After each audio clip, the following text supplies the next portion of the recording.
Hello सलाम नमस्ते सत श्री अकाल दोस्तों। प्रधानमंत्री श्री नरेंद्र मोदी जी का एक और विदेश दौरा पूरा हो चुका है।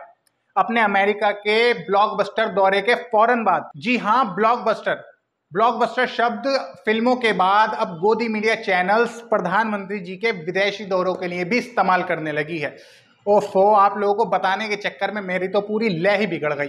कैमरामैन साहब, वीडियो दोबारा शुरू करिए। हेलो सलाम नमस्ते सत श्री अकाल दोस्तों। अपने अमेरिका के दौरे के फौरन बाद प्रधानमंत्री नरेंद्र मोदी 2 दिन के सुपरहिट दौरे पर मिस्र की राजधानी काहिरा पहुंचे, जहां उनका भव्य स्वागत किया गया। ये सुपरहिट हम कर रहे हैं मीडिया को गिफ्ट। दोस्तों, भारत इजिप्ट दोस्ती दशकों पुरानी है। आपको याद होगा कि मिस्र के राष्ट्रपति अल सीसी पिछले गणतंत्र दिवस पर हमारे यहाँ मुख्य अतिथि बनकर आए थे। उम्मीद जताई जा रही है कि प्रधानमंत्री के इस दौरे से भारत और मिस्र के बीच रिश्ते और मजबूत होंगे और पाकिस्तान का ब्लड प्रेशर और बढ़ेगा। अरे भाई, पाकिस्तान का नाम लिए बगैर गोदी मीडिया की गोद भराई कैसे होगी?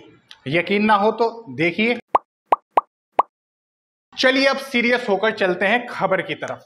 बताया जा रहा है कि मिस्र को भारत में ही निर्मित होने वाले तेजस लड़ाकू विमान, आकाश मिसाइल और रडार सिस्टम चाहिए और भारत को मध्य एशिया में एक भरोसेमंद दोस्त। हालांकि मिस्र आजकल बहुत ही खराब आर्थिक हालात से जूझ रहा है, फिर भी आपस के रिश्तों में मजबूती से दोनों देशों को फायदा होगा, क्योंकि मध्य एशिया में तुर्की का झुकाव पिछले कुछ समय से पाकिस्तान की ओर देखने को मिल रहा है। दूसरी ओर शुरू से ही अमेरिका समर्थक सऊदी अरब से चीन अपनी नजदीकी बढ़ा रहा है। अभी हाल ही में चीन की कोशिशों के चलते सऊदी अरब और ईरान जैसे देशों में करीबी देखने को मिली। दोस्तों, प्रधानमंत्री नरेंद्र मोदी का भव्य स्वागत वहां रहने वाले भारतीय समुदाय ने शानदार ढंग से किया। स्वागत करने वालों में मौजूद एक महिला ने बहुत ही सुरीले अंदाज में मोदी जी को गीत सुनाया।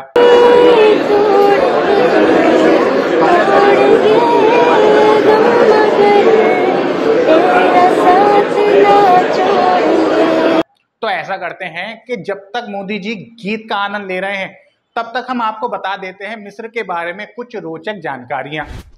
पिरामिडों का देश मिस्र दुनिया की सबसे पुरानी सभ्यताओं में से एक रहा है। सूडान और लीबिया उसके अफ्रीकी पड़ोसी देश हैं और सऊदी अरब मिस्र का एशियाई पड़ोसी। इस मुस्लिम देश में अरब संस्कृति का जबरदस्त असर है। अरबी भाषा होने के बावजूद मिस्र अफ्रीका महाद्वीप का हिस्सा है। दुनिया की सबसे लंबी नील नदी भी यहीं पर है। ये वही ऐतिहासिक नील नदी है जिसके बारे में कहा जाता है कि अपनी छड़ी से मूसा नबी ने इसे 2 हिस्सों में बांट दिया था।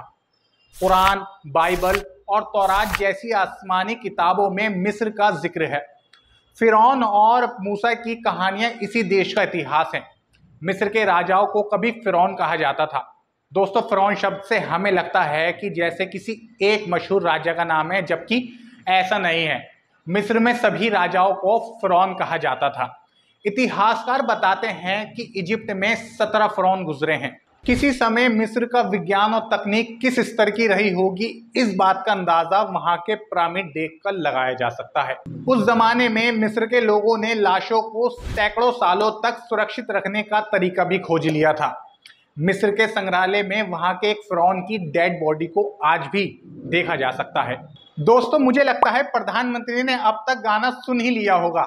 आइए अब चलते हैं दुनिया भर में मशहूर मिस्र की अल हाकिम मस्जिद में, जहां प्रधानमंत्री मोदी जी तशरीफ लाए हैं।